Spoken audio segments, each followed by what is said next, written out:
there everyone, it's Ingrid Owens here from CameraShy and Beginners Photography blog, and this week I'm actually at home here in Ireland. So as you can see, I've got some green grass and some lovely green rolling hills to prove it, and a little grey skies, so that's not so good, but anyway, it's okay, that's what makes the grass green. Anyway, since I'm at home here, I have the opportunity to get to play with and get to show you a lot of the new latest cameras that are out, and so I thought it would be a good time for us to talk a little bit about the bridge cameras.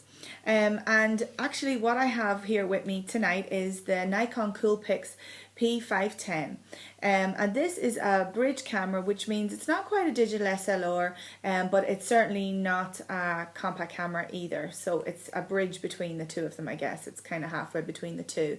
But the best thing about this particular camera is the optical zoom lens that comes with this camera. So the optical zoom on this is a 42 times optical zoom. Now I don't know if you can see that here on the screen. 42 times optical zoom is a huge zoom lens. What I'm going to do is actually do some test prints, and so we'll be able to post them below the video and you can get an idea of how actually close that will bring you up. But let me tell you, if you were to put that type of a lens onto a digital SLR, it would be a massive zoom lens. So that of course is one of the best things about having and using a super zoom camera as opposed to a digital SLR.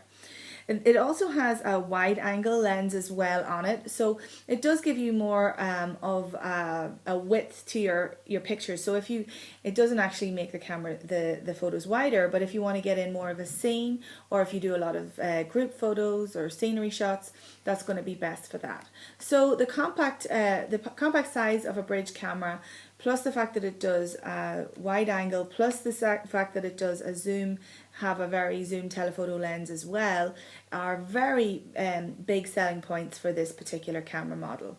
Now, if you want to have a quick look here at the mode dial, you'll see that it's very similar to what you would see in a digital SLR. You can, of course, turn it to the green auto mode, which if anybody knows me knows that I'm not a big fan of. Because when you use it in automatic, you're just really using it as a point and shoot camera. But the best thing about this particular camera is that it has all of the modes that you would find in a digital SLR camera, meaning that you can completely use it in aperture priority mode, in shutter priority mode, or even in fully manual mode if you want. So therefore you would be controlling the aperture and the shutter speed of the camera. That means that this is a camera that you will get a lot of mileage out of, and it will give you a lot of room to grow into your photography. So if you feel like you're not really ready to make the commitment to a digital SLR quite yet, this is a very nice, again, a bridge between just a compact camera and a digital SLR.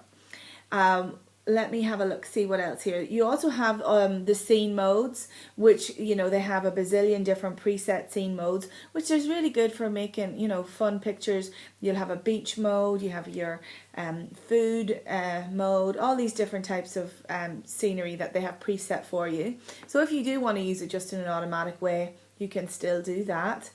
And let's have a look at the operation of it here. So on off is here at the top. Which is very convenient, easy to find, and you see that you have a nice bright LCD screen here at the back. Whoops, I just turned it onto the menu, just turn it back into the quick hit there. So you can see that you have a nice big LCD screen there in the back of the camera, and this has all the information on it regarding your shutter speed, your aperture values, all of the modes that you're in, flash, on, off, all that sort of stuff. But one of the really nice features of this particular camera is that this screen is a very angle screen, meaning that you can pull it out, turn it down like that, really play around with the angle of view of that particular screen, which makes it really handy if you're doing like shooting at funny angles. Like you could shoot down low, like have it if you're doing macro work and you can see what you're shooting without having to be down low yourself, or you could have it up high above you, or even sometimes it's just quite difficult to see a LCD screen when you're outside, so being able to change the position of it can be really useful as well. It also has the electronic viewfinder, so sometimes people don't like to use the LCD screen, so you still have that option of using a viewfinder. It isn't an optical viewfinder that you would get in your digital SLRs. You are looking at a small version of what you see on this screen here, but you know, it does okay in a pinch. Now, what else can I tell you about this camera? You have lots of quick access buttons here on the back, which you can use very quickly to change things such as the flash mode, the self timer, the exposure compensation, and also the video mode is just, you're able to access the video mode by just a press of one button. Now this camera actually records 1080p video, and it's a very high quality. It's been very impressive. It is also full HD. So if you're into maybe doing a little bit of movie as well as your photos, this might be a good option for you to consider. You have two ways of accessing that big powerful zoom. So you can access it here at this point here, just right above where the shutter button is, or if you prefer to use it this way here at the side of the lens barrel, you can do that there also. Now let me see, what else can I tell you about this particular camera. It's very customizable. I noticed they have a lot of different buttons here that you can actually set to whatever feature that you want it to be. So for example, this is the function button, and if you wanted to make that into, say, the ISO button, you could use that. You could set it up to that way. It also has a GPS navigation system built into it. I don't think it's actually a navigation system. I think it just means that it records the GPS data into the information of the photograph, into the EXIF information. So that way, if you're uploading it to Flickr or Facebook, all that can be pre-programmed in there, and you don't even have to geotag it. It automatically goes in there. So that's a kind of cool feature if you're into that sort of stuff. It also runs on a lithium-ion battery, which is unique to a lot of the super zoom cameras. Some of them run on AA's, which can be quite convenient, but I always like to have a lithium-ion battery, and you can always have a spare one if that's something that you felt like you wanted to do. But usually I find that the lithium ions last a very long time.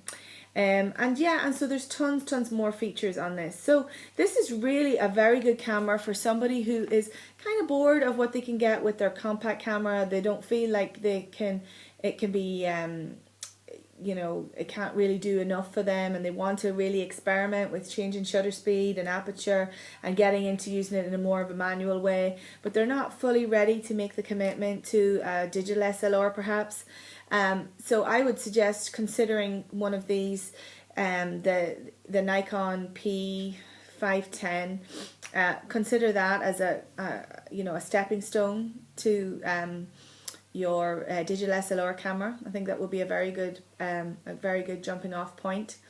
A lot of students call me and ask me if this is something that they could use doing one of my courses, and definitely, although some of the course material relates to lenses and that sort of stuff with a a digital SLR camera, a lot of the same principles apply to a bridge camera such as this.